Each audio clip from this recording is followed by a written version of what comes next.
All right, folks, we're at 10:01. I am going to pass it over to Matt. He's going to give you some housekeeping rules for today, and then we'll introduce Mr. Dunigan. All right, go ahead, Matt. All right, thanks everyone for joining. Like Jeff said, I just have a few things I want to go over in regard to the webinar today. First of all, if you have any technical issues, it's likely that it is your internet connection, but if you do want to troubleshoot with me, you can either use the chat function in Google Hangouts Meet here. It looks like a little thought bubble up in the top left hand or top right hand part of your screen, excuse me. Or you can send me an email at mfry@pgahq.com and we can work on it together. Throughout the presentation, while John is speaking, if you wouldn't mind muting yourself, you can mute your feed by going down to the bottom portion of your screen. There's a little icon that looks like a microphone that you can click that. It'll turn red. That means you're muted. And if you need to unmute yourself, if you have a question, or if John calls on you, you can unmute yourself by clicking that button again. If you have questions outside of a designated discussion time, I suggest using the chat feature, and we can prompt John to answer those questions as they appear. There is a little button down at the bottom of your screen that says present. Please do not click that because that will interrupt John's present feed. So he'll be using a PowerPoint today. So please try to avoid that button as well. If you have any other questions, give me a shout. With that, I'll turn it back over to Jeff. Thanks, Matt. Good morning, everybody. First and foremost, we hope everybody is safe, you and your families, healthy and as happy as we can be during this crazy time. Obviously, the section staff is here for you. We're trying to be a source and a resource for you as far as information as best we can. We know this is incredibly difficult and trying time for everybody. So please feel free to reach out to any of us. We're all working remotely, but we are available. So please reach out to us at any time. I don't necessarily know that this guy needs much of an introduction. He's a multiple section teacher of the year. He is a published author. He is president and CEO of the Mary Grace Performance Center. But I'll turn it over to Mr. John Dunigan from Applebrook Golf Club.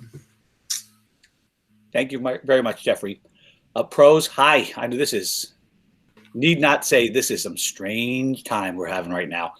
But what I hope to do today is to give you some ideas that I really do hope help.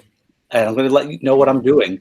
The one thing, when I get going on this how to help people module, please don't take this any other way than I'm trying to help. If it comes across like you should do this, you have to forgive me on that. When I get started talking. So I'm trying to help everybody out. So what I wanted you to see in the basement, what is going on here, because the Mary Grace Training Center is now a pool. They stopped work on it. We're stuck into the basement, and you can see I got my 3D equipment out. I've got 1, 2, 3 different 3D systems out there to play with, TrackMan, all that kind of good crap. I'm just down in the basement hanging out, largely, and I wanted to see, can you guys see the golf balls on the ground? Hey, John, one moment. I'm sorry. Hey, Daryl, can you stop presenting your screen? There's a little button down at the bottom of your screen that says present. If you can stop presenting, that would be great, so we can see John full screen. Here we go. Thank you. Hey, Matt, real quick. I think people they can pin John up too as well, right? If they That's true. Okay. But our video feed wouldn't do okay, that. Gotcha. All right, thanks. Sorry. Okay. So can you see the floor down there?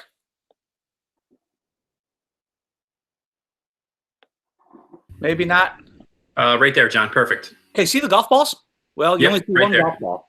And one thing, here's a question before we get started. Why on earth would I have 3 different size golf balls? That's a good question, right? Well, I'll give you the answers. If there's no golf ball, whatever we're practicing probably is not going to hold to when we put a ball in there. We're going to come back to this called representativeness. How much does it look like golf? Because if it don't look like golf, it ain't. So in that case, when we're trying to make any kind of movement correction, you still have to have a ball in the way, because the ball is what's killing everybody in the first place. So we put a ball down. So I have 3 different size golf balls. And there you go. I thought that'd be kind of cool to see that. And with that said, all right, Harvey Williams, cut it out now. Let me see if I can do this. Okay, now, can you all see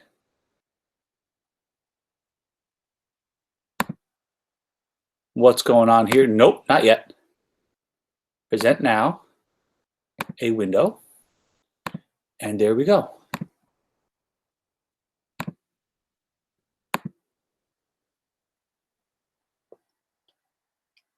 Everybody can see that now? Okay, so this talk today is about how to help anybody from new golfer to actually elite level golfer play better golf. And let's be clear, my whole thing is it doesn't count if it doesn't show up on a golf course. Hitting the ball better during the lesson, fine, but it isn't learning. We'll talk about that in a little bit. I'd like to thank Applebrook Golf Club for having no good sense in hiring me to teach golf there, but I'm having a great time over there. And Jeff, PGA, brothers and sisters, I'm here to help. So one of the things is, I am not afraid to say I do this for money. Yes, I love what I do. I have a blast. I have so much fun at work. But I am, make no mistake, I am doing this to support my family. And, that's going to be kind of interesting as we talk about the next slide. But I want you to know that it is possible. I'm going to just go ahead and say it. I worked 4 days a week last year. Now, I do teach 10 to 11 straight lessons with no break. You'll ask how I do that. Well, you'll see in the way that I coach, I'm not doing the work. The student is. My work is more, how do I arrange the practice sessions? So in 4 days a week, I grossed over $300,000 last year teaching golf. Now, when I got to Applebrook for September and October, I did teach 5 days a week.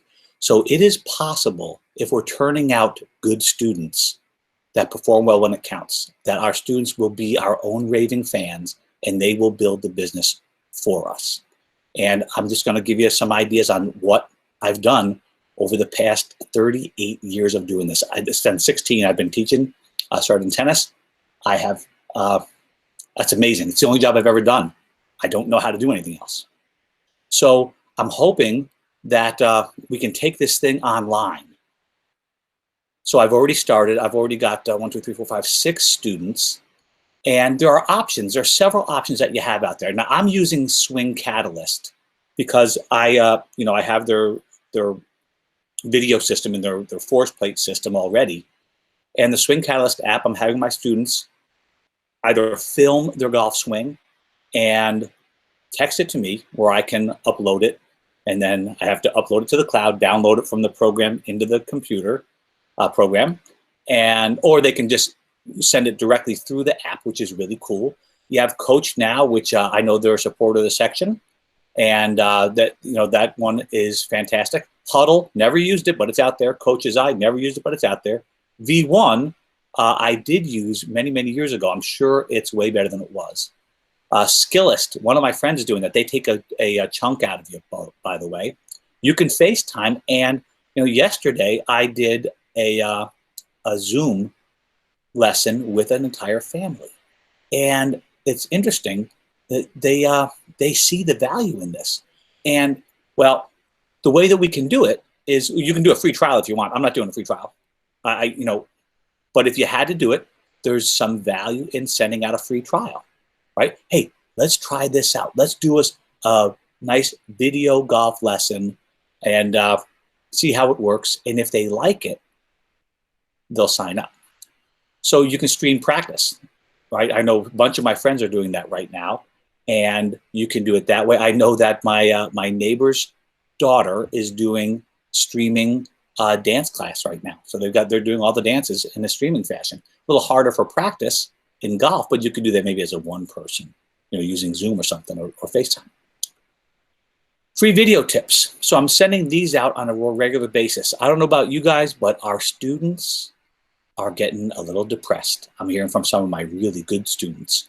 The competitive juniors is kind of my specialty, and they are getting depressed right now. They have nothing to practice for. My own kid, her motivation is way down for golf, but it's way up for YouTube. Single lesson. Now, in my case, I'll do a single lesson with someone, and there's going to be two forms of that, but a basic single lesson check-in, which is, my business is 100% repeat. So a check-in is super quick. Send me the video through Swing Catalyst. Tell me what the ball's doing, right? Duh. Tell me about the contact. Tell me about the curvature or lack thereof. Tell me about the height, right? And is it going the right distance? And if you don't have that, I got a trick for you in a single lesson. In this case, what we could do is on my hitting net here, I don't have the TrackMan simulator up. I could do it, but it melts my my laptop, to be quite honest. So we have a line that's your start line or your target line on the screen. So now we know pretty much what the face did. And then if you put your camera on a tripod, literally just above ground height, take it back 10 feet behind the target line and dead down the target line, you'll get a decent representation of club path. So now I have starting direction and club path. Then the normal two views for face on and down the line will be just fine as well. So single lesson, $50. Okay. Now, the Zoom lessons are a little bit more back and forth, so it's a lot more like a real lesson. I'm doing those for $100. That's a lot more time intensive. That just the setup and making sure your damn computer and internet connection is working correctly. But I get more of the interplay between that, and I've got some people doing those. And then Team Dunigan is something I just started. I mean, literally last week I sent out an email. Team Dunigan is this, and I want you to think of this. It's really hard to ask people for money right now. I've never been out of work in my entire life. This is 3 weeks, no work. It's real hard to ask people for money. But if we create some kind of value, it might be worthwhile. And the Team Dunigan is this. It is 6 to 8 contacts per week, per month. So most of my students will come one every week or every other week for a golf lesson. And then in between lessons, I really don't have enough control or say or awareness of what they're doing in their own practice, which is the part that really counts. I tell them all, listen, I ain't the teacher here. You are. What you do with your own self in between golf lessons is what you're going to learn. How could it be any different? So Team Dunigan, I see that. This is one of my things in the future as a massive benefit, huge value to my students. I get 6 to 8 extra contacts per month with you. And I've got 7 folks have signed up for that already, and that's $200 a month. Something, but also it's something for me, but it's also a big value add for them. So as we're doing this, between the free stuff, the free video tips, the lessons, the lessons are reasonably priced for what you're normally charging. Maybe it's, I'm charging $225 for a golf lesson. Maybe it's a lot less than that now. But we've got to make sure that we are building, and especially for us who've got the regular students, continuing to foster relationships, right? So I just sent out a big video course, and I only heard 2 so far, but the course was fantastic, that kind of stuff. And that's totally free. And it's just one, I'm trying to do something about the boredom, try to keep relevant in our golfers' minds. And I know Dave has been doing a daily tip and sending it out to our membership. And I'll be adding some of those as well to our membership. So my membership is a little different than my Team Dunigan. You could be a member of the golf club and not be in Team Dunigan, or vice versa. Okay, so this is an example lesson. This guy here is Super G, And he is the player of the year in the Chicago section, whatever they call that. Midwest, I don't know what they call it. Chicago. I can see this being a little bit more of a draw than I might like. And I have a small concern about this right here. So one, as we go. So I won't necessarily bore you with the entire thing, but I thought that in this case, the poor guy was, he's come from hitting a pretty substantial hook and push to straightening it out and played his best golf since he was playing pro golf last year, which is really, really cool. And what we did was, you know, I already know his tendencies anyways. And we discovered that what was going on was a little thing in the transition. And this entire lesson, folks, the entire lesson, and this is perfectly normal for me in a golf situation, right? The entire lesson took 2 minutes. All right, so here he is at the end. The club settles into the top of the backswing. I'm trying to get him to kind of sequence up his swing a little bit, and boink, send it to him. Now he's got, and this is important, now he's got the analysis, what I want him to do differently, and finally a little bit of understanding how to go and practice it. Those are the three sections of any golf lesson. I hope that makes sense. Okay, now, I would like to talk to you about some mistakes that I've made over my very long career. Hopefully it will help some of the younger folks here avoid them. And the first was, I taught what I didn't all of us start out teaching golf by teaching what we do. Well, this works for me, try it. Then I sought out the perfect swing. I'm a big, big fan of the golfing machine. Yep, had my swing training board, and I taught everybody to look the same. Yeah, that's kind of like teaching the golf swing instead of the people. And if you think of all the individual constraints, like I got 2 bad knees, a half a bad shoulder, now it's better. I've got back situation, I got feet. We can't teach everybody the same way. That should hopefully go without saying. I focused on the swing rather than the critical skills, the essential skills of golf. I didn't get involved in the section. It's because they kept me out because, you know, I'm a horrible person. I know. I just didn't get involved because I thought I knew everything. It's amazing. 20 years ago, I was so smart. 20 years after that, I'm like, oh my gosh, I really don't know that much. But I am trying every single day. By the way, I'm making use of online programs. There's lots of them out there for you folks. If you go to Facebook, the Golf Teaching Professionals, my friend James has put some stuff up there. There's all kinds of stuff to do, and I'm reading. I'm doing the Penn State Biomechanics course, all kinds of good stuff. Okay, so I was like, oh my God, what have I done? This stuff all led to this becoming my real problem. Wait a minute. Let's see, Bobby Jones. I don't know. Sam Snead, totally different. I think that's Nicholas, different again. Johnson, look at these swings. So the thing is, though, if we're going to teach the swing, the only problem is the Hall of Fame, right? There's so many ways to do this. Our job is more of assembling a motion around what people can do. I don't really care about what they can't do. I care a lot about what they can do. And the other thing, as we go through this, is the shift that I made was here. Ball control skill is swing agnostic. It doesn't care about what your swing looks like. It cares about how you deliver the club. So the critical skills in golf is you got to control the golf ball. You got to control yourself. And because I try to keep it very similar, game control is basically that is your decision making, your strategy, and all that good stuff. And then the outer ring of this is the 3 Ps, which is actually periodization of skills. Practice, we talking practice, not the game, as Alan would say, is part where we work on swing. And sometimes we can work on swing, not worrying too much about where the ball ends up. Maybe working on a movement correction. right? You still have to have a club. You still have to have a golf ball. It's got to be representative.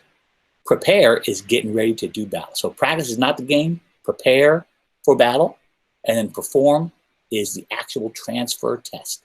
And the only thing that matters, and I'm big into this motor learning stuff, and I got a partner with the Skilled Coaching Alliance. Will Wu is a motor learning professor and editor of the journal. And this whole thing about it doesn't count if it doesn't transfer. And a lot of the tests that they've done, a lot of the science has been a test and a retention test. They test the same damn thing. So 10-foot putts, that's the most often tested thing in this. It drives me crazy because you never have a 10-foot putt straight 10 times in a row, hopefully. So anyway, the transfer test is, does the person do it better on the golf course? That's the only thing that really matters. I got a nice text two weeks ago from one of my students. He's an adult. I don't teach that many adults. And he goes, shot 78. How's that for a 20 handicap? That is a transfer of learning from the lesson context, which was very stale. There's indoors, screen up, not hitting even out to outdoors, with definitely different golf clubs and stuff. And he was able to take that lesson with him, right? And that's our goal. Because people are puzzles, right? They're puzzles. Like my friend Paul Wood says, he's the Ping head engineer. He goes, I like robots. People are way too messy. They're really messy, right? So we have to figure out a way to deal with these messy people who, by the way, really do look for some sort of, I do myself. My daughter said that 8 million times. She still says it better English, but she'll give me this. Like, she gives me the Heisman a lot. I got this, Dad. They want some of that. And I think it's just, for us people, we're good people, right? We really want to help these folks. So we just want to push them into, okay, do this, do this, do this. But that's not necessarily the best thing for them. Okay. We're going to set the table for our golf lesson. All right. I'll try to keep this as clean as possible, but I like to call it getting in the mood for a golf lesson or a practice session or even a golf shot. I use this table setting all the time. Our table is full of crap right now. You should see what this table down here looks like. So what we've got to do to help our people is give them some sort of idea of what's coming. Now, I got to tell you this. I had a long talk with Johnny Bierkin, who I love. Ronman, golf teacher, took my job, that sucker. John and I had a long talk, and he said, why do students switch from teacher to teacher so often, whether it's tour players or whatnot, or, regular golfers? And I said, I think it's at least in part because we have completely messed this up as teachers. We are constantly showing through Instagram and Facebook these before and after differences of quick change during the golf lesson. So now the golfer's expectation is, ooh, Dunigan will fix me. He'll save me. That is the wrong thing to send as an industry-wide message, in my opinion. The industry-wide message, I think, needs to move toward, okay, we're going to figure out how to improve at this game, and it's going to take time. If we keep selling the quick fix, which is absolutely not learning, I call that obedience. When you have a person and they're in the golf lesson setting and you take their left arm from way up too high and they get it in a better position and the club's moving better, what you are seeing is obedience, not learning, right? That's performance during the lesson. Learning is a day, a week later. That's the only time you can really see learning. Okay, and I think that's a really important part, and I think that we need to start doing that as golf professionals, experts in golf, is what is learning. You can't see it, folks. In fact, some people don't even know they're doing it. It's called implicit learning. It isn't being able to explain it. That's very important. Fred Couples talking to Peter Jacobson.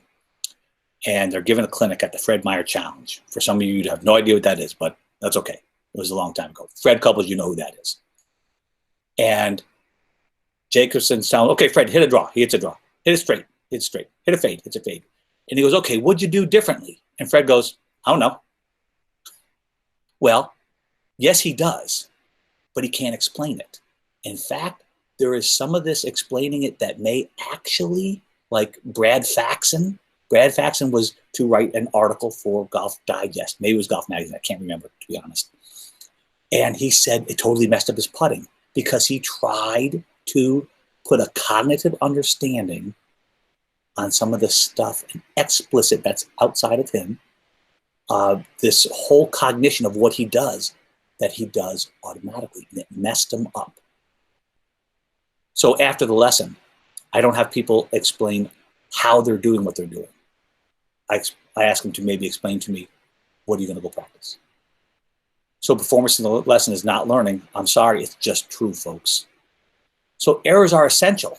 And this is a really important concept because I see us, gosh, I know as a father, man, I had a war with myself to stop trying to save my daughter from making mistakes and thereby stealing opportunities for her to learn what works versus what doesn't. You know, this is why you see me, Dom DeJulia, who I love, said something.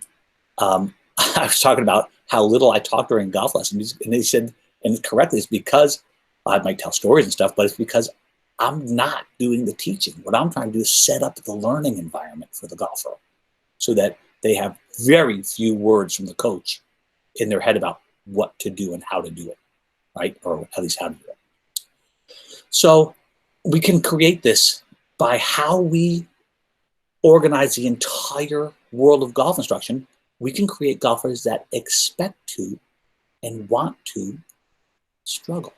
My daughter is learning a new game. Yes, drives me crazy. This is a weird time. She's up there and she's saying, this game is so hard, but I'm addicted to it. So something's going on there. We can learn something from video game business and how they have golfers. It's an expectation. You're going to get your butt whooped, right? But we're going to keep going, right? That's little successes. That's basically, I just summed up the entire philosophy. Little baby successes, little baby ones that we can grow on. Like that's called the challenge point. Train hard. A lot of times, so I have two girls that had their golf lesson yesterday and, virtual. And they're doing 100 on the long putting stick. You can't see me, can you? The long putting stick. And they're making 100 a day. That's impossible, but they're doing it. It takes them about 20 to 30 minutes. And they're doing it. It's super hard. You never have to be that good in golf. But you know what? Their short putting is way better. They're training harder than what they'll experience in golf. Golfers have to be problem solvers. It's what we do. We've got to stop as coaches trying to solve their problems for them. We have to help them explore the problems and the options. I always give people 3 options. You might do this, you might do this, you might do this. Here's where to look. Your homework is you come back and you go, yo, coach, this is what I got. Okay, watch this shot. Yeah, we talked about this. You haven't learned anything during the lesson. Sorry. Maybe you're learning, ooh, when I do this, it works, but you haven't learned it yet. Then don't forget, doing it in a very stale environment of a driving range or, worse, in an indoor studio is so not like golf. So we got to set up some way to get it to transfer to the golf course. And then you can say, okay, that person has learned. I think if we make that clear, we can really help the golf instruction industry. I will have words for Mr. Chambly at some point. And the myth of consistency. How many of your golfers, I just need to be more consistent. And because I'm a wise guy, I say, well, then you've come to the wrong place because I can guarantee you consistency isn't coming. So what I do is show them this. Okay, I expect inconsistency. Now here is, we've got some quizzes for you now. No, not a quiz, I'm sorry. But some idea. This is a bell curve, which is, I actually teach my people, this is a normal distribution. Okay, the middle of that is 0. Hopefully you can see my cursor on the screen. All right, and we have out to 4 standard deviations from the side. Fair enough? Now, here's what we have. We have an 82 as the average score. Okay, folks, somebody text in, I don't think I can see it. What is this golfer's handicap index?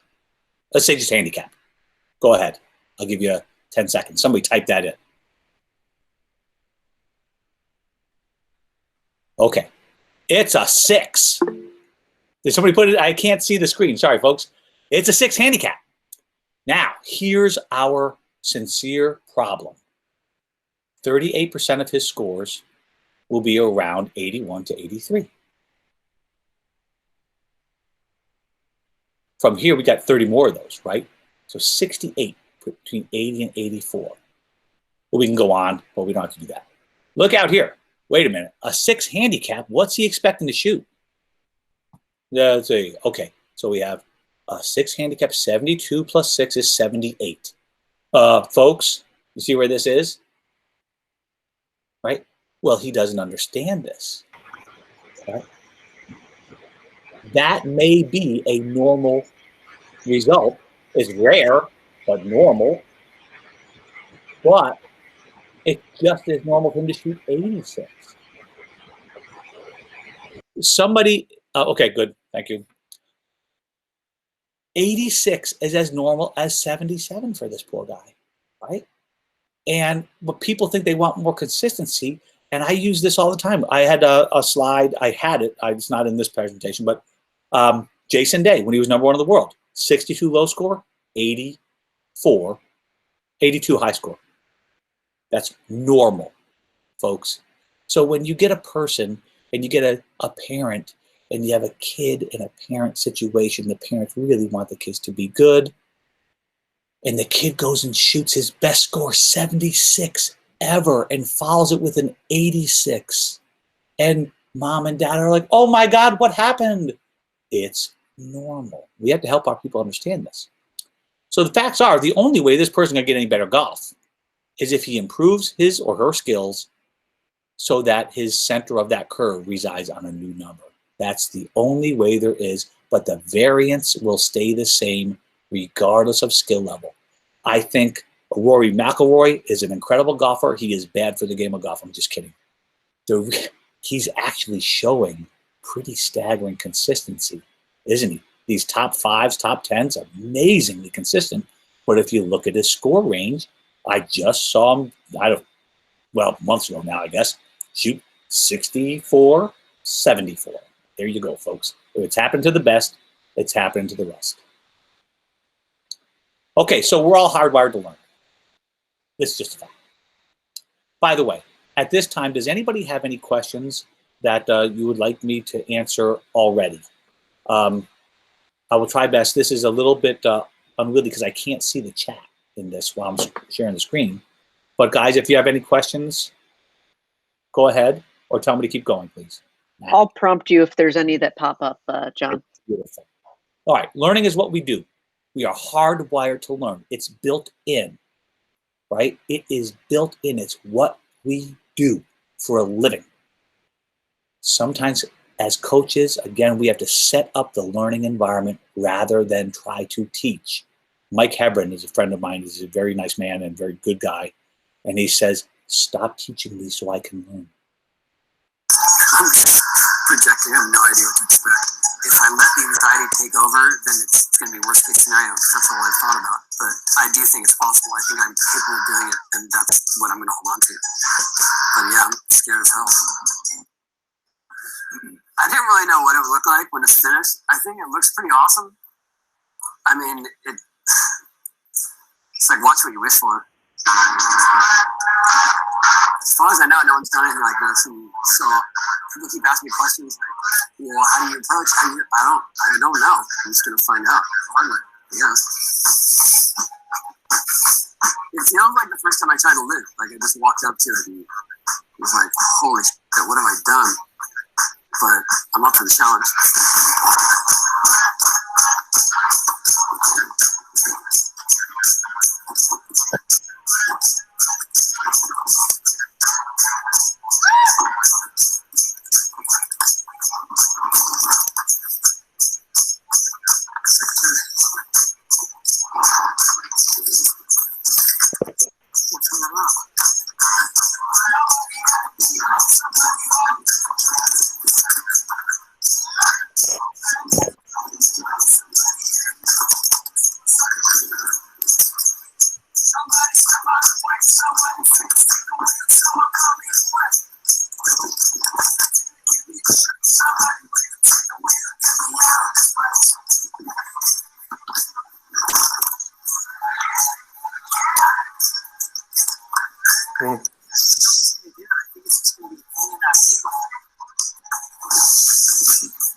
Like a half head slide this one. But hey, I didn't have my hips, so success.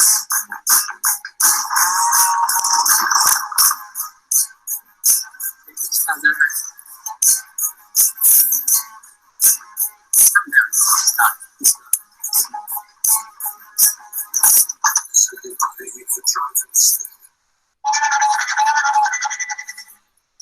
Is anybody even driving this thing? Yeah.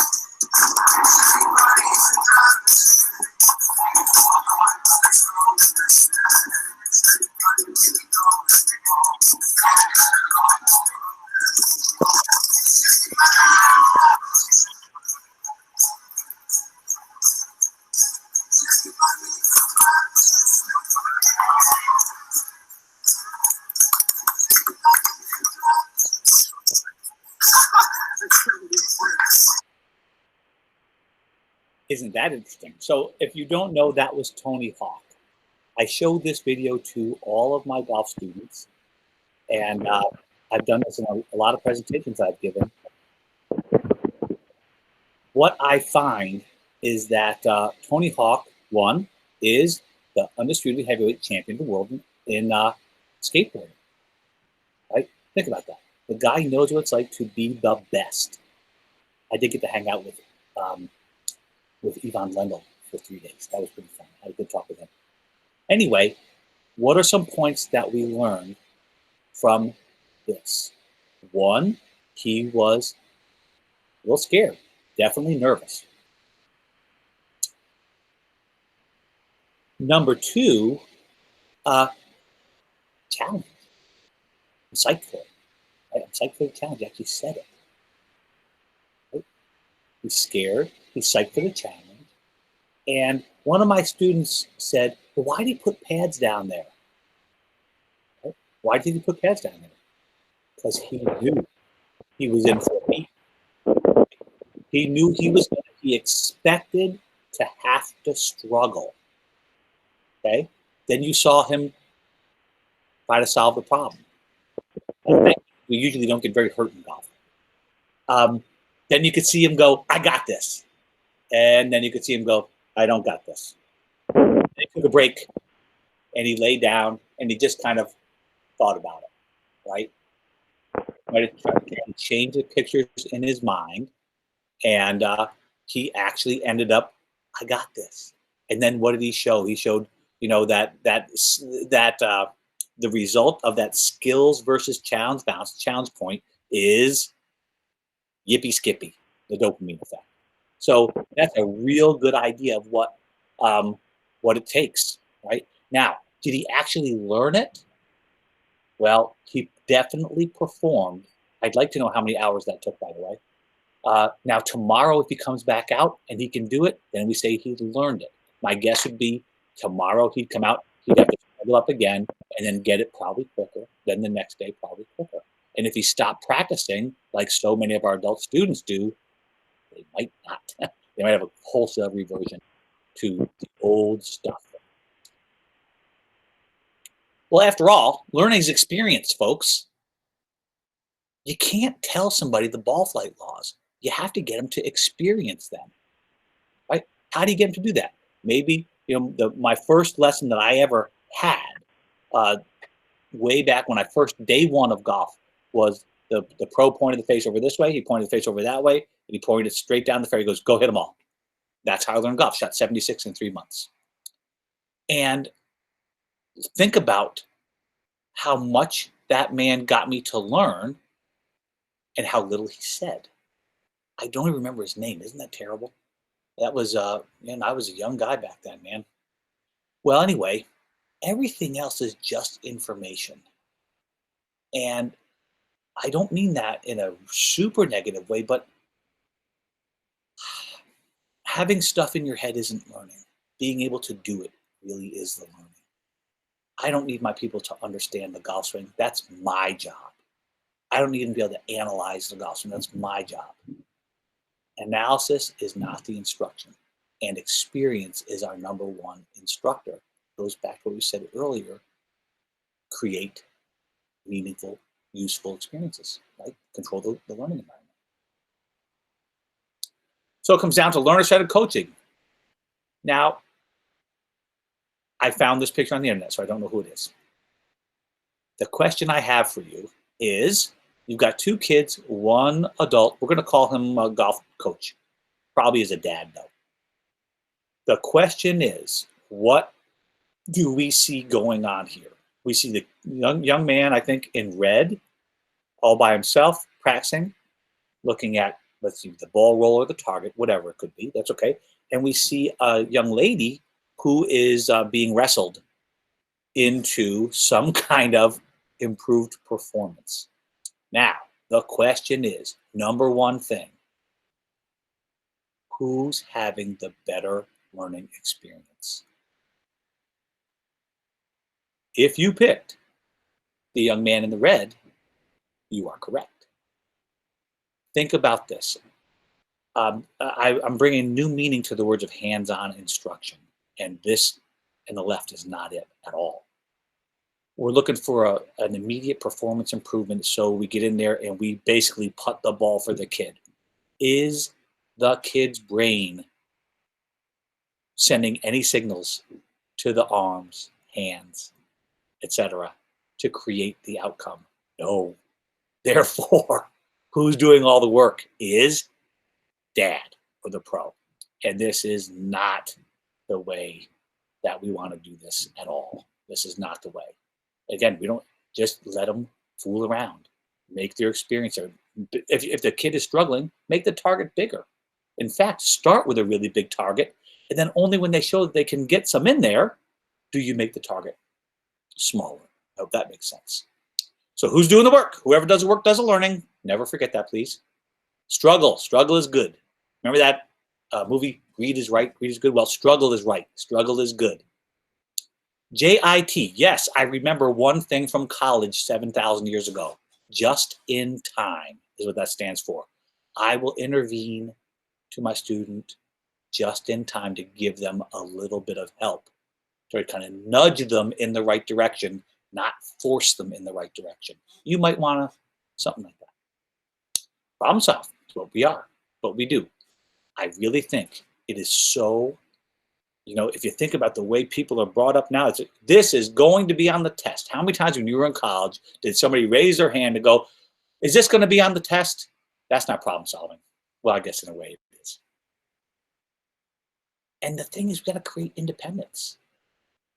Right? We have to create independence. It doesn't count if they can't do it without us. And that goes back to what I said earlier, which is these people, especially kids, they have no control over anything, right?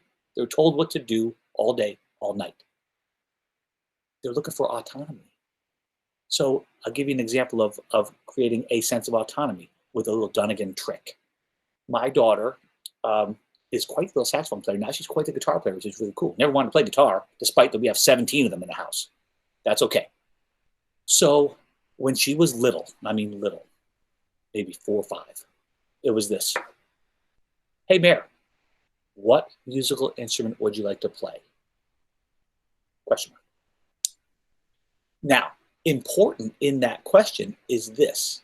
Did I give her a choice of playing music? The assumption was made in one sentence. You're playing music because Your dad and mom think it's very important for your brain anyway, and plus it's a lot of fun. So, however, she got to make the choice. Very cool. And now the kid is playing guitar. She's a lovely little guitar player now. It's really kind of cool to watch.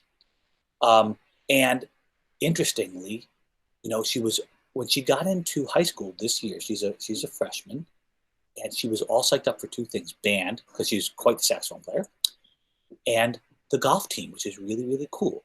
And go back to this learner-centered coaching concept.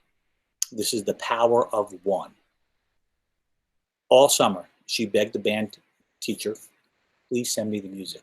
I know my kid, this kid will have that stuff ready to go. She'll have it nailed before school starts. He never sent it, right? So the first day, he had sent it actually to other kids that were in marching band. She didn't have time for that because golf tournaments. Well, anyway, that guy during the actual band startup of the season actually influenced my daughter to quit playing.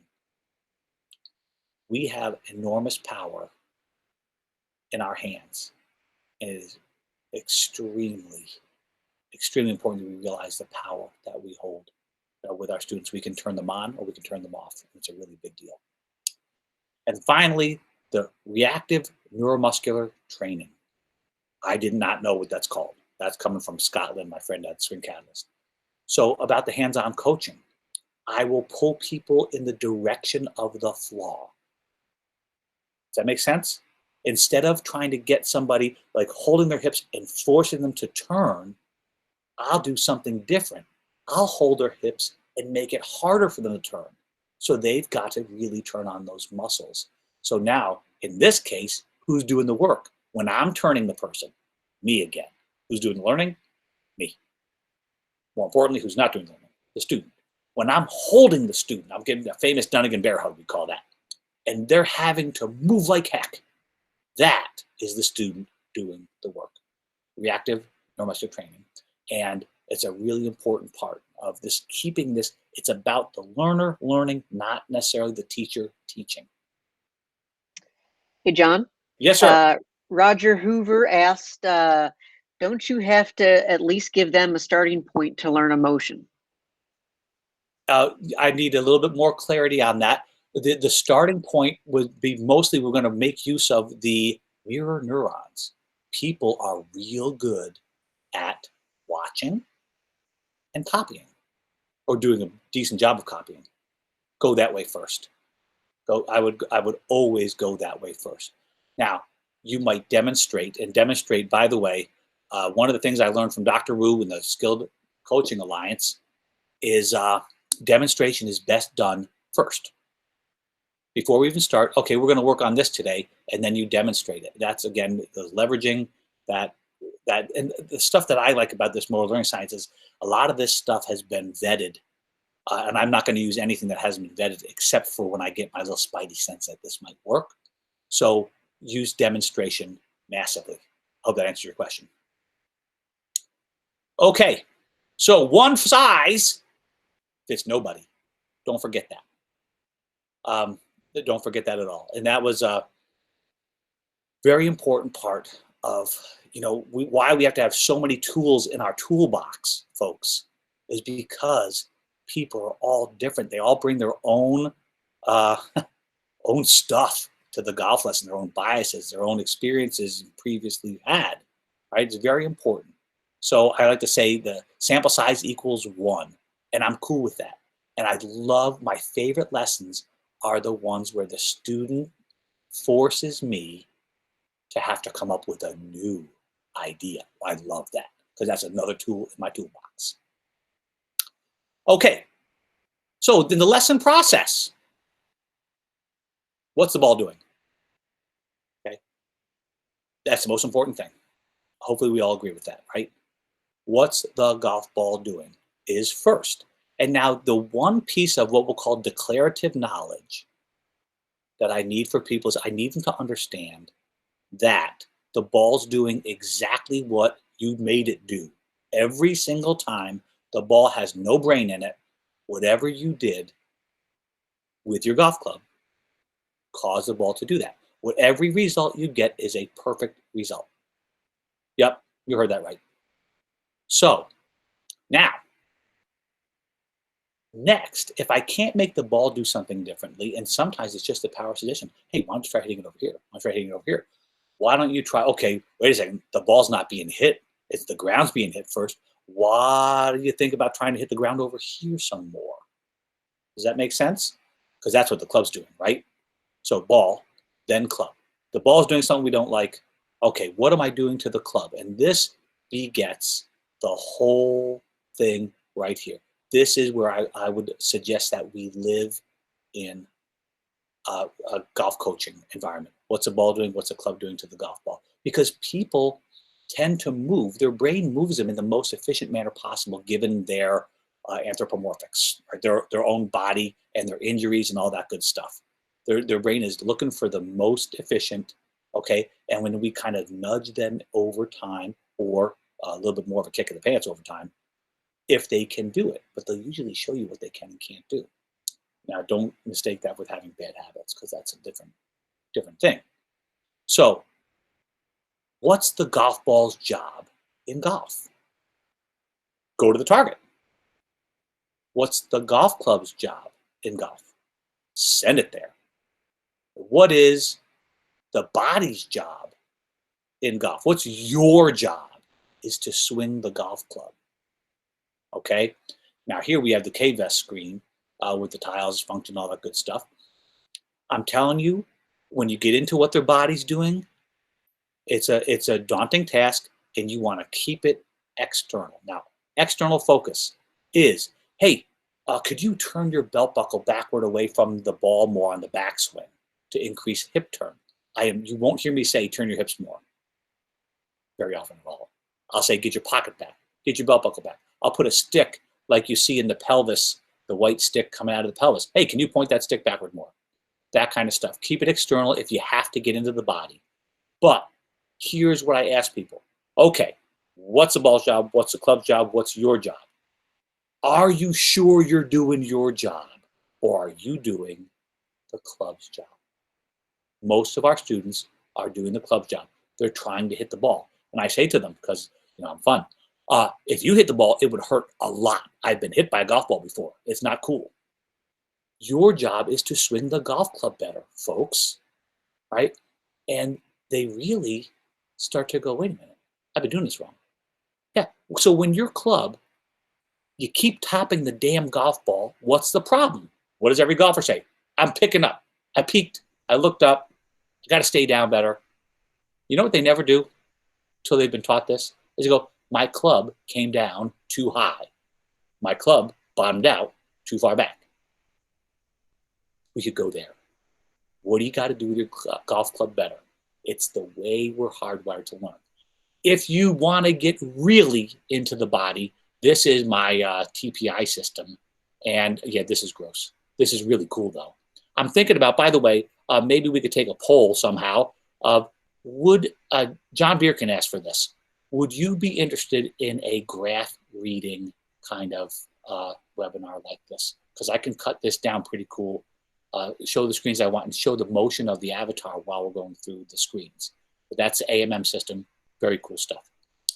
So, ball, club, golfer. Careful with the golfer. Second part of the process, getting your brain on golf. Boy, I'll tell you what, you've had this happen before. You've had it happen where the student has the wrong concept, and then after the golf lesson, they had a nice successful experience in the golf lesson. They know what to work on. They come back to the next golf lesson and they go, but I thought I was supposed to get this.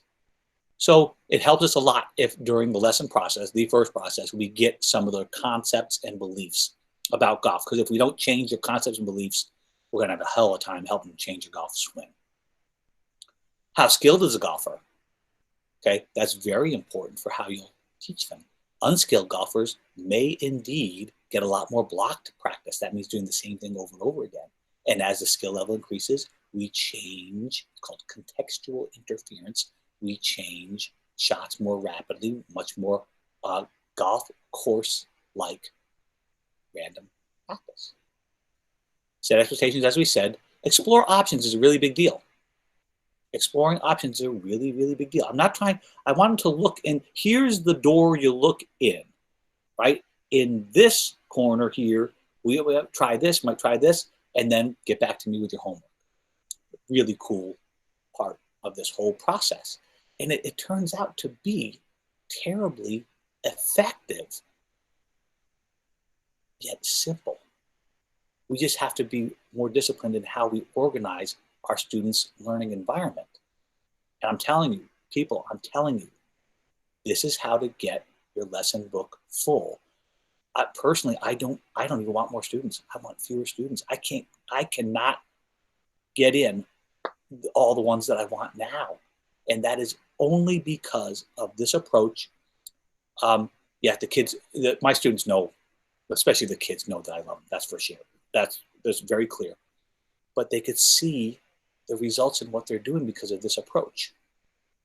Okay, so we set goals, and the goals are the roadmap. But I call it, and I send this to all my students, goal getting.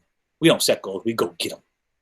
And the thing is, it's a process-oriented goal. Don't tell me you want to win states.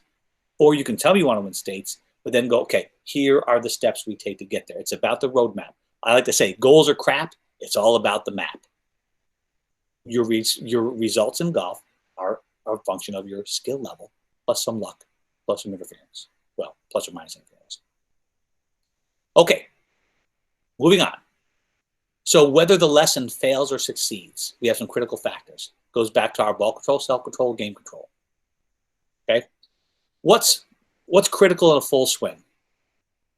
So think about this, and if somebody wants to answer this question, be lovely. So Matt, if you could, if somebody raises their hand, unmute them and tell what can you not live without in the full swing?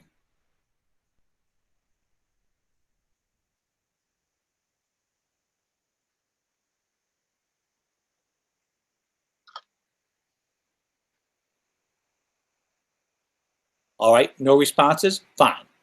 Full swing, you got to hit the ball solid. You got to hit it far enough to score, and you got to predict where it's going to go. Those are the three critical factors, okay?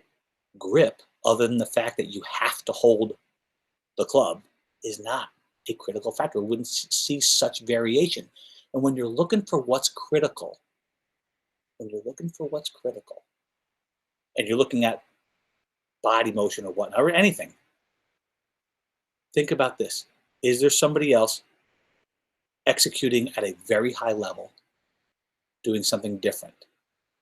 Then it's not a critical factor. It's an option. Okay, putting. What are the critical factors in putting? Speed, line, and read, right? Wedge play. Solid contact, for goodness sakes. This is the tough one. I think part of the problem with wedge play is the damn club's going so slow. There's too much feedback coming to your brain. Solid contact, trajectory control, spin control. Of course, decision making is a whole different thing. And that goes through every aspect of the game. And I got to go back to decision making. I have a great video, and it's a bunch of kids, and I can see dad going, oh my God, my kid is a moron. So I have a washcloth, right? And I go, okay, go up to that green and lay that sucker down where you want the ball to land. And it's got to bounce, bounce, bounce, roll, roll, roll your boat, end up in the cup. And little Johnny goes up there and he puts the washcloth. Now maybe this is a 13-year-old kid, by the way.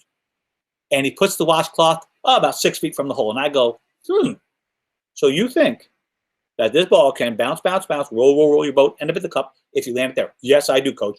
Cool. Let's try it. What did I just do? Set up a learning environment. I didn't give him the fix. I didn't say, no way. I said, let's find out. Why is it that so much of what we learned the bestest is what we learned ourselves? Anyway, so little Johnny goes up there, does this thing, right? And I go, okay, now go adjust it. And it's, basically he's getting 1 to 3 balls maximum. Go adjust your landing spot, washcloth. And finally he comes up with a workable example. Then we go to a new situation, different distance, different angle, different target. and let's do it again. And don't you know, little Johnny puts the washcloth right next to the hole again. And Dad's like, oh my God, my kid's a moron. Well, no, they just haven't learned yet, okay? And you just get out of the way. Just let them take their time and learn, right? Nothing's learned in a day anyways, correct? Okay, and we also have to have the mental game for me is put your mind in position to score, or I say, get your Ferrari in gear. Those are the critical factors, and that's basically what I spend all my time on. Okay, had the good fortune of knowing somebody who knows somebody in Italy, did research on tool use. So this goes back to what we said very long time ago now, sorry. This is a orangutan, and what's he doing? He's spearfishing. Now, I pretty much almost guarantee you that he doesn't know how he does it. He cannot explain it, but he can do it. We're expert tool users by trade. It's what we do. We're expert object manipulators. But what I want people to do is become super, super facile in using the tool. I can do stupid stuff. Hit balls teed up too high, too low, all over the place. Have them just fool around with using the tool. Hit it to the right, hit it to the left. And I just try to get out of the way as they learn to use it, right? It takes time, right? So I'm going to learn how to play guitar today is the most asinine sentence you could probably utter, right? You know damn well you're not going to learn in a day. Yet somehow we've set up this culture in golf that we're going to learn golf today. What happened there? This is a cool, interesting thing I show all my students. What on earth just happened there? So question I have, and this is a room of pros, right? What causes the divot? It's the damn golf club or golf ball. The ball deflects the club downward. You see that? If you look at the way this club was coming down into impact, it was coming on a certain arc. Let's say, well, no, let's don't say anything. Let's just look at it. Contact and the contact equal and opposite reaction. Oh my goodness, it's the Newtonian divot. Equal and opposite reaction. That's a cool thing for people to understand because there are a lot of people trying to hit way down on something they shouldn't be trying to hit way down on, isn't it? This is, again, comes to tool use. And in one little video, I've just gone and hopefully lit up a light bulb in your head. Going, oh my gosh, that's how that works. Huh, cool. The goal here is to not kill your father. Ready? Here we go. That's 9-year-old Mary Grace Dunigan.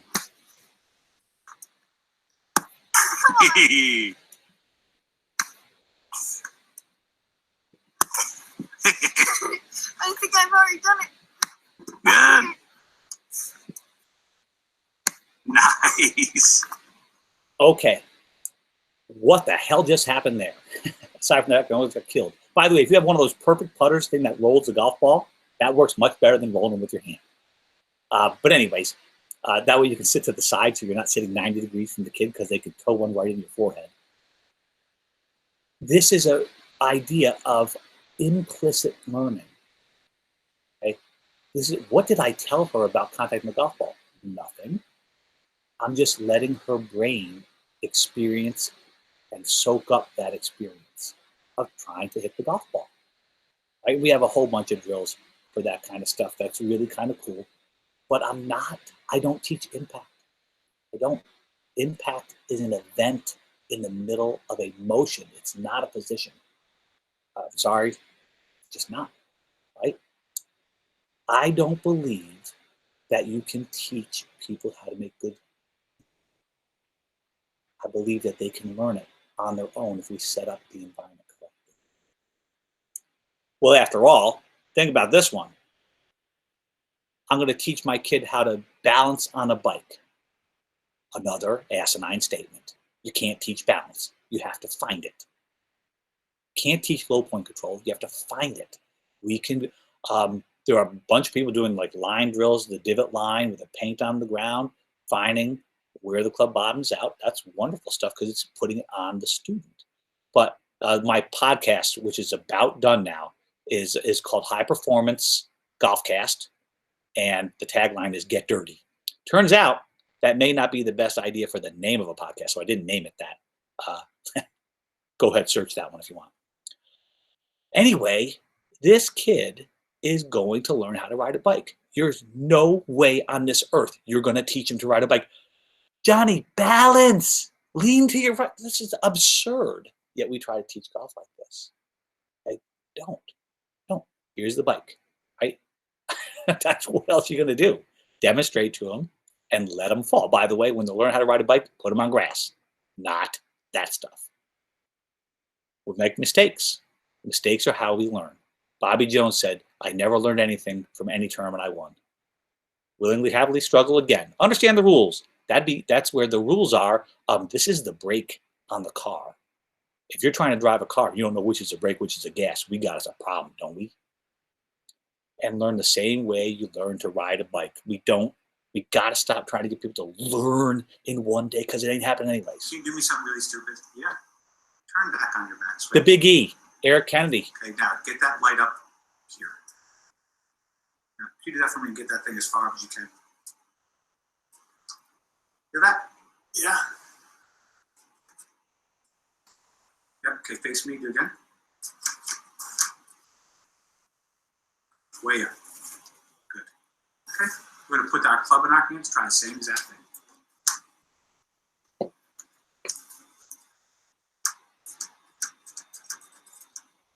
Way up and swing. Good, ready? Shine that light, yep. Shine that light up. Look, there's a song. Was that Grateful Dead? Here we go. Shine it up. Keep going. So this is an example. Eric Kennedy from Oakbrook, one of the great golf pros in the universe. Eric is showing there the difference between internal focus of attention and external focus. Those are different from implicit and explicit learning, okay? That's different, totally.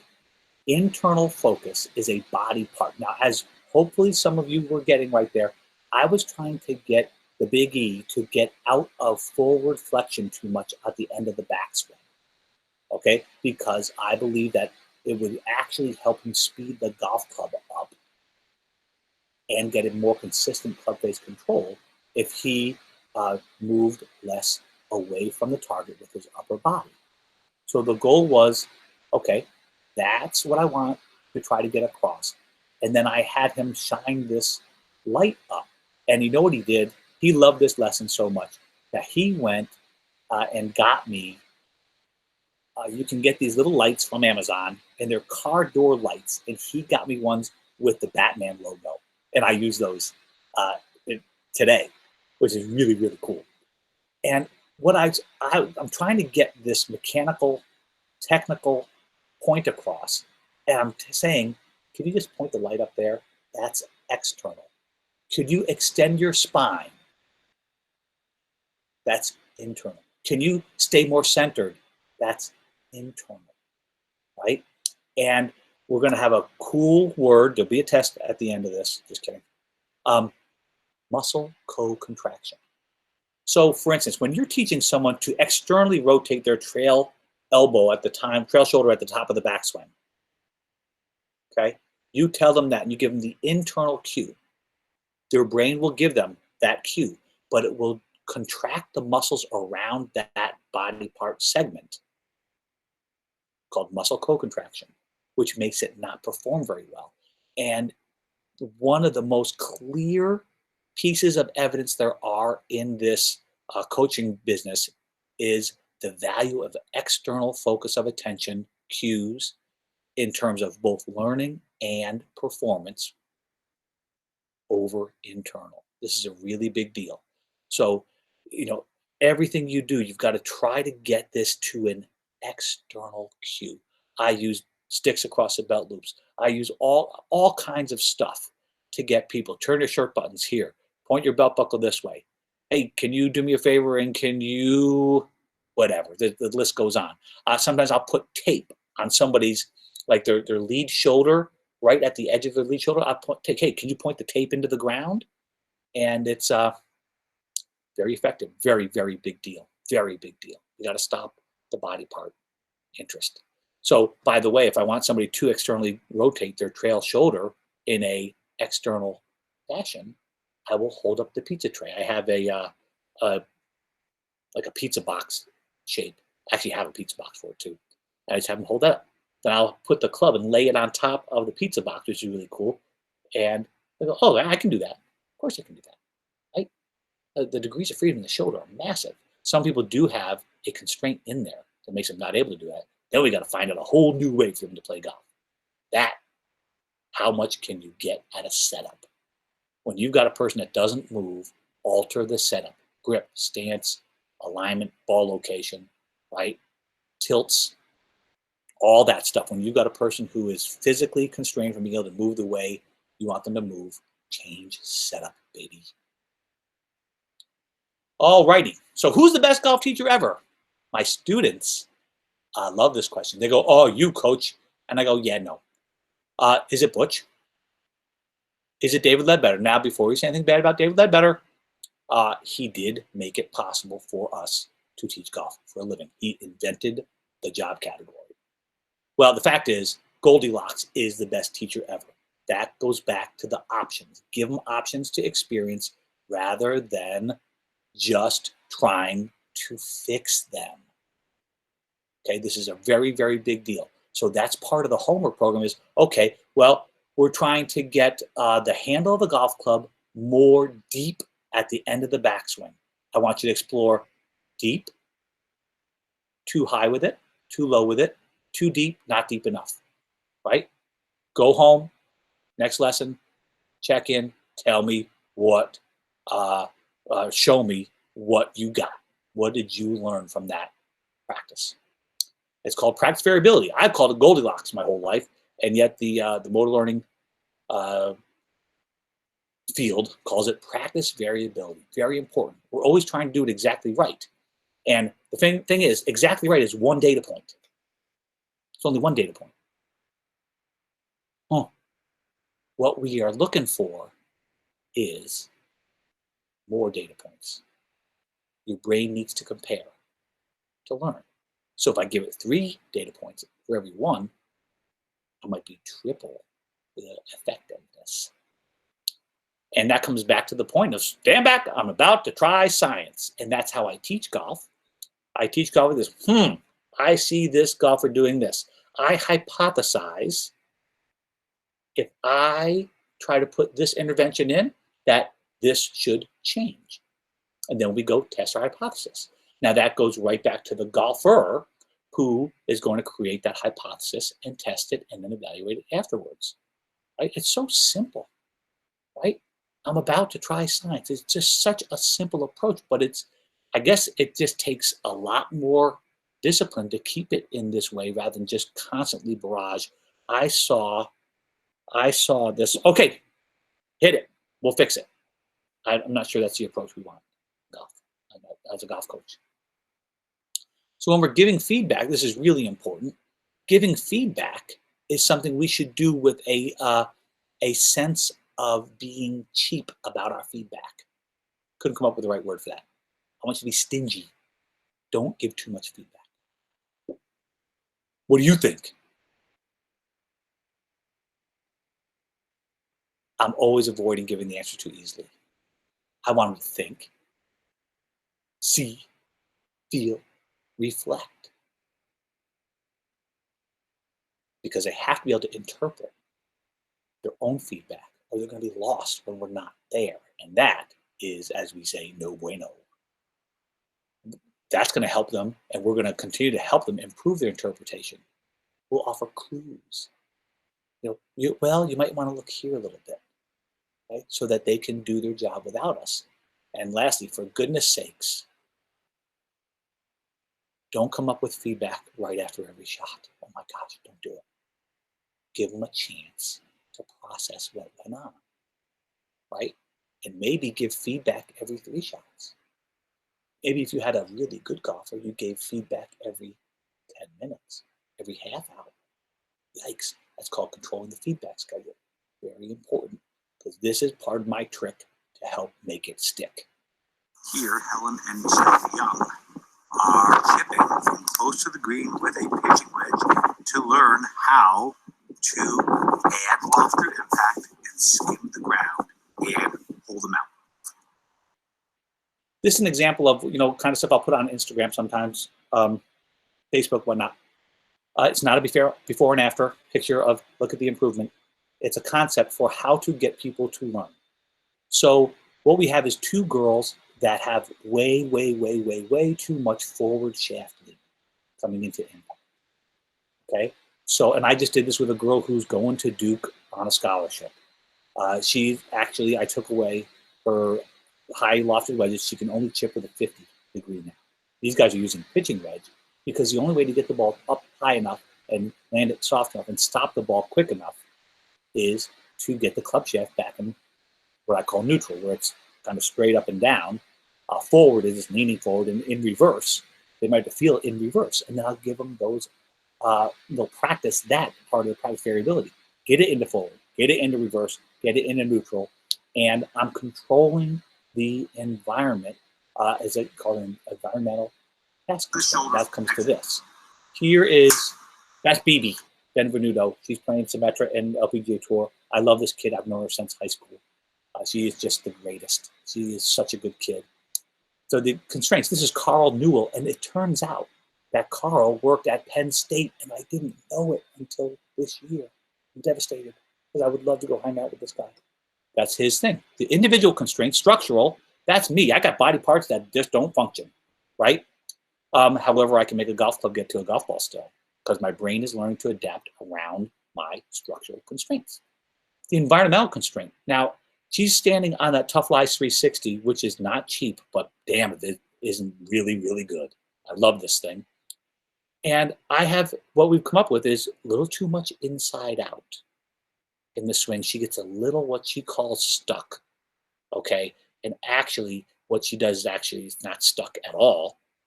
Her pelvis thrusts in toward the golf ball coming into impact too much. Now, pelvis thrust is not a horrible thing unless it is a horrible thing. So you don't have to maintain perfectly in posture. That's just absurd too. But in her case, she was thrusting in there like 4 inches, which now that's getting in the way of the club delivery. So in this case, you can rotate. Therefore, the path went extra out to the left and the club shut, and she'd hit hooks. So I've put her on this below your feet lie, as you can see. And this is like pulling her in the direction of the flaw. Gravity is pulling her toward the ball. She's got to activate the muscle. Her brain has to activate the muscular system to move her away from the golf ball. That's an example of the coach being a part of the environmental constraint. The last video, the girls chipping, the coach is an environmental constraint. And then the task constraint was, okay, now, given this environment, what's the task? You've got to hit the ball on the green. Or the girls chipping, you've got to hit this golf ball with a 50 degree and still get it in the hole or close. Does that make sense? Encore scrimmage, as much as you can. I'm going to skip over this one because I think it's crucially important. These guys are in practice, by the way, right? Look at them. They're celebrating in practice. That's just funny. Scrimmage, if it don't look like golf, it ain't, folks. And if we can get on the golf course, the more, the better.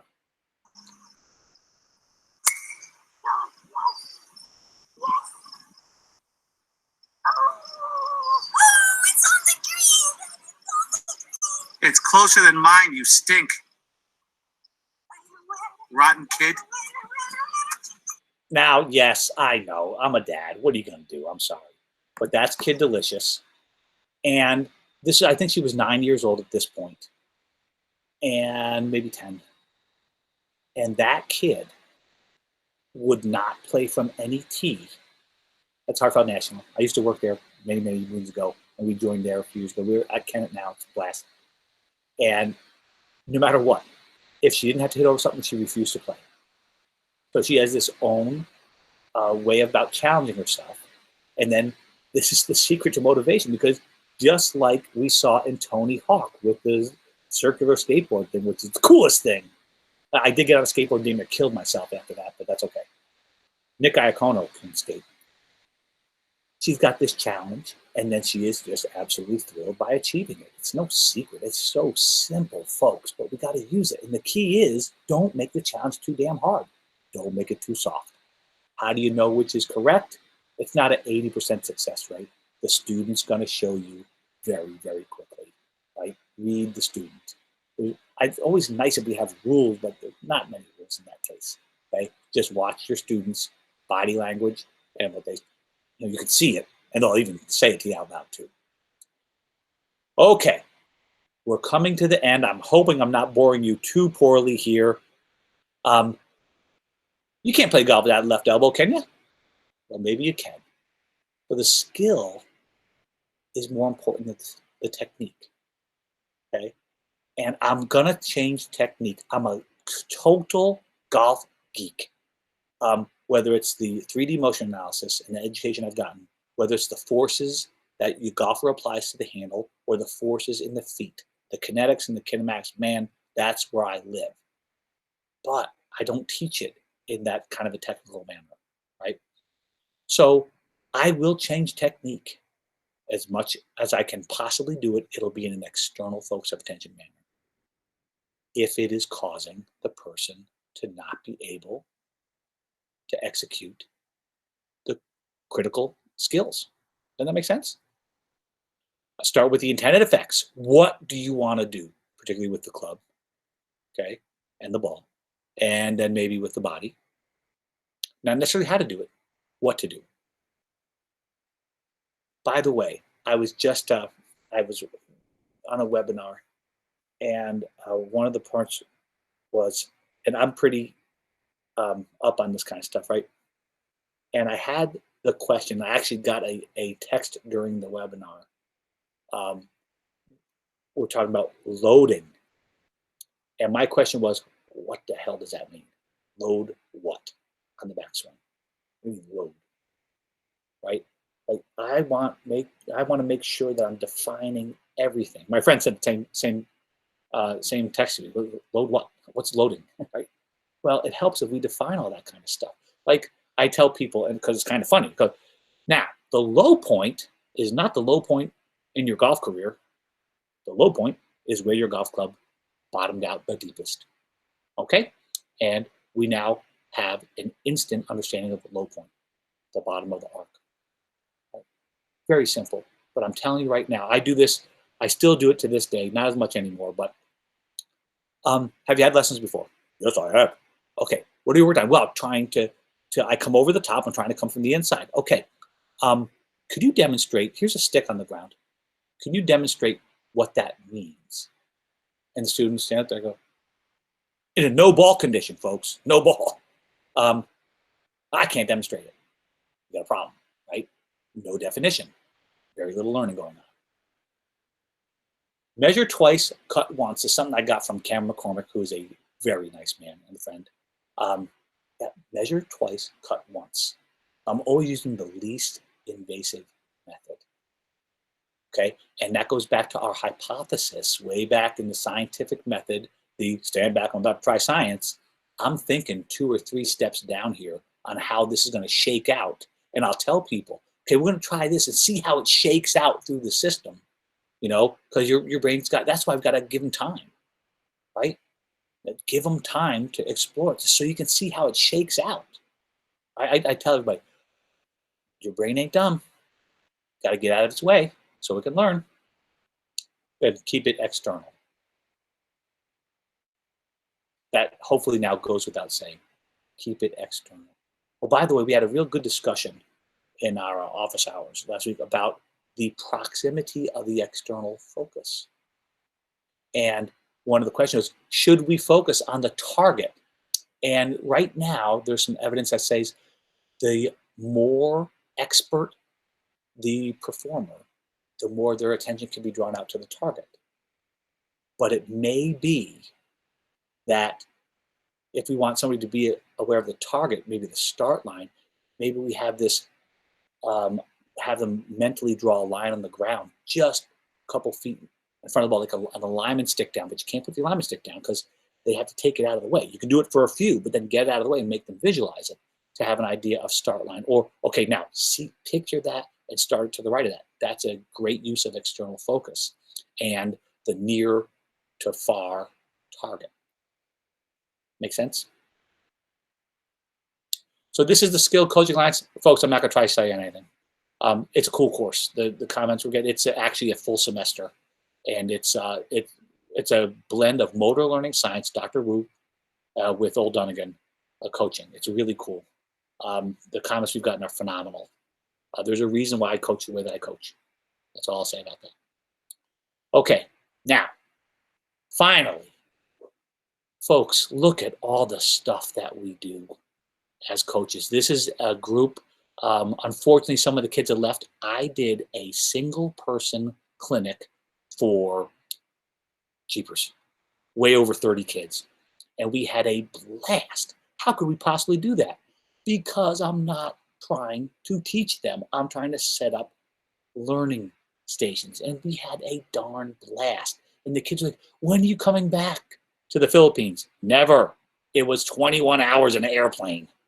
But we had a ball with it.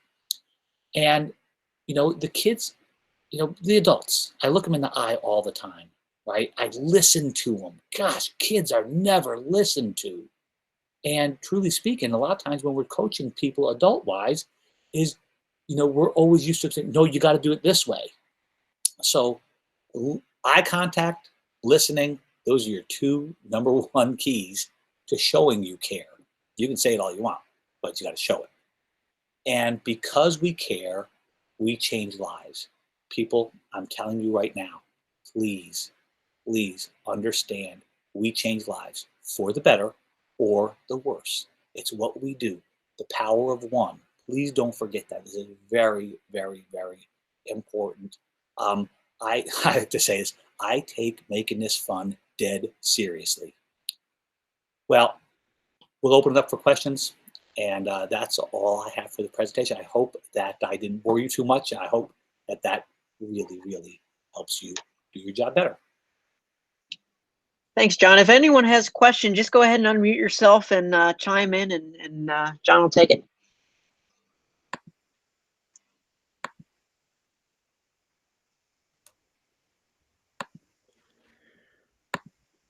Hey, John, it's Ben Debski. Hello. How are you doing? Good, Ben. How are you doing?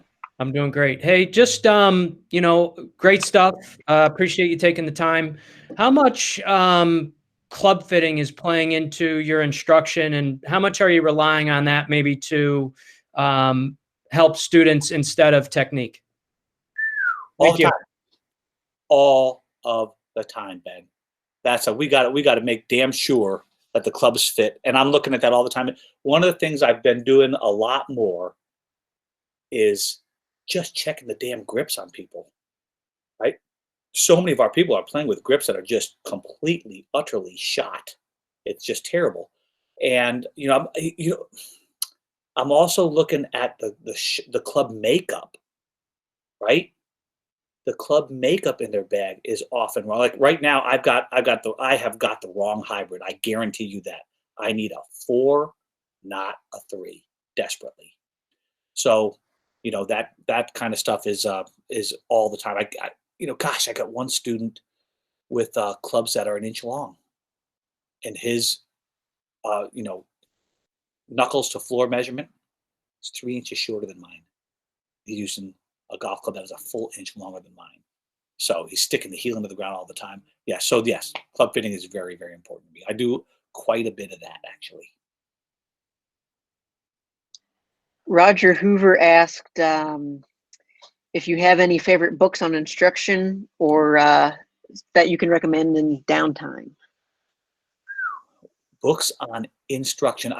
If I were you, I would get the newest one from Michael Hebron. I would also, if you don't mind, I would look outside of golf.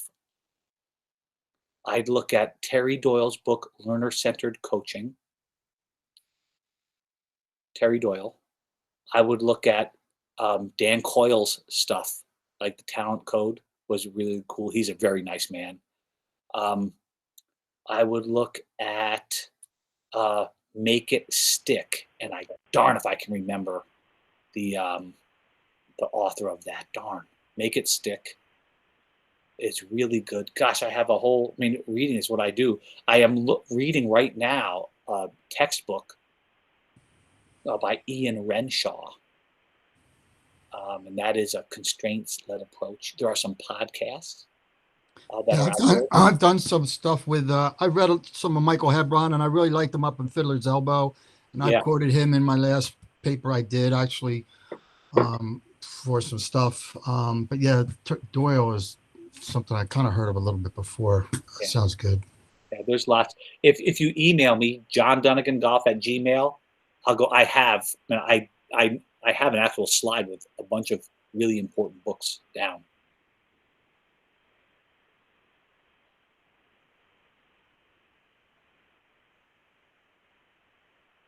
I saw one from my boy Nick Iacono, which was, have you ever had better players play better with an internal focus? Probably only better players. And we just had this discussion last week. It was really cool. And the discussion was about exactly that question. And the answer from Dr. Wu was, yeah, if they've always grown up that way, if they've always done it that way, no question, they'll probably do better than that right now. So, good question. Do I have a video of learning stations? I probably somewhere have pictures and stuff. You know, I do a lot of them on Instagram or Twitter. I'm trying to go Instagram more, but I put stuff up there in exactly that context fairly frequently. Well, not right now because I'm stuck in my basement.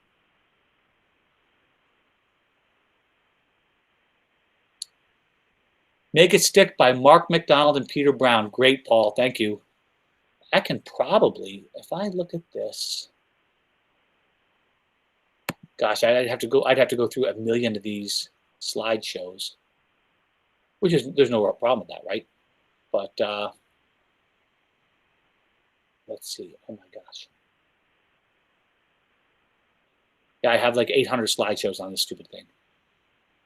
Here, that's possible. Penn State PGM.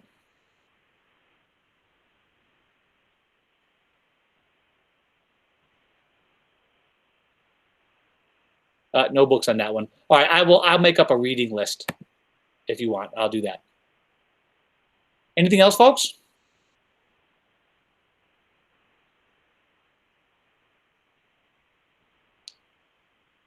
Hey, Andy. You're very welcome. You're very welcome, my friend. I hope you're doing well. All right. If nobody else has any questions, thank you very much, John. That was a lot of really good information. And just a few things before we leave. So thanks to everyone who attended. We had over 85 professionals on the call today, which is phenomenal. It's great to see. We also like to thank the Education Committee for helping organize these, as well as Super Speed, our education partner this year. We're recording this video, so if you ever need to refer back to this presentation, it will be live later today on the section website, and it will be sent via email to the membership later this week. As mentioned, we will be crediting you with MSRs for this webinar. Give it a week or so. If anyone doesn't get MSR credit, please reach out to me or Sue Unger at the section office. I know some of you called in via phone, so there might be some guesswork on our part, but if we'll get everyone credit that needs to be.